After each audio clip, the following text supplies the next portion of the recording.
At dahil kahapon may nakita kaming puso ng saging, kinabukasan din hiram kami ng sundang. At habang kinukuha na nga niya, ayan at binibigyan na siya ng tip ng mga kapitbahay namin kung paano agad niya makukuha. At ayan na, nakuha na namin. Iba talaga pag nasa probinsya ka, madali na makadiskarte ng pagkain. Tulad nito, nasa kanto lang. At para masimulan na nga ang pagluluto, ayan at magayat na tayo ng sibuyas. Pati na rin ang bawang. At para naman may kaunting halang, ayan at nagayat na rin kami ng lara. At syempre, pati ang ating gulaying puso na galing sa kanto, simulan na din natin gayatin. At pagkatapos ng gayatin, ayan at pipigain na natin na may kasamang asin. Pagdating nga pala talaga sa pagluluto ay talagang si tatay lang ang gumagawa at ako ay dakilan taga-tikim lang. Ewan ko ba, hindi ko talaga trip ang pagluluto. Nagluluto din naman talaga ako mga meses. Kaso bihira lang. At madalas nga pag ako ang nagluluto, napapansin ko parang walang gana si tatay. Kaya pag ganitong maraming sangkap ang lulutuin ay talagang hindi ko na ginagawa.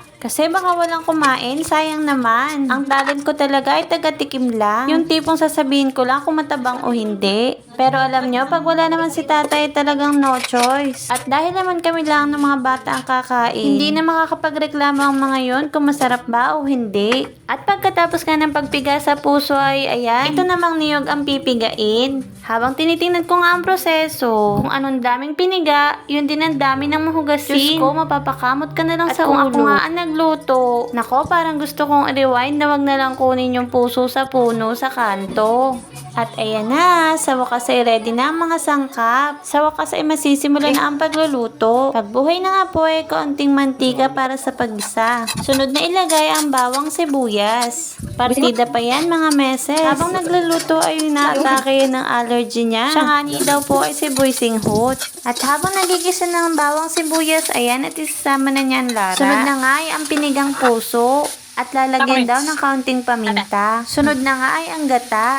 At pagkatapos ay ang pampalasang sardinas. Nilagyan na rin niya ng kaunting patis. At ayan na, may lalabas ko na ang talent ko. Tikiman time na. At sa wakas nga sa pangalawang tikim ko ay ayos na ang lasa. At dahil nga marami ang saksi sa pagkuha ng saging ng puso sa kanto, at naisipan namin ipamahagi sa mga kapitbahay. At meron nga siyang sinisenyas dyan. Pero syempre, secret na lang namin yun. Ayan nga, at sinimulan na niya mamigay sa mga kapitbahay. Binigyan nga namin lahat ng matatapatan nitong punong kinuhaan namin. Para sa sunod, pag sila naman ang nagtibag, baka bigyan din nila kami. At dahil nga may nakalimutan kami isa pang kapitbahay, ayan, bumalik pa kami. Talagang dinivide namin yan para maraming kapitbahay ang mabigyan. At mukhang natuwa naman silang lahat. At ang tanong nga sa kanya, ayan na pala yung puso ng saging sa kanto. Syempre, malilimutan ba naman namin bigyan ang nagpahiram ng sundang? Si Lola Alma na nga ang huli naming nabigyan. At yun lang mga meses, sharing is caring.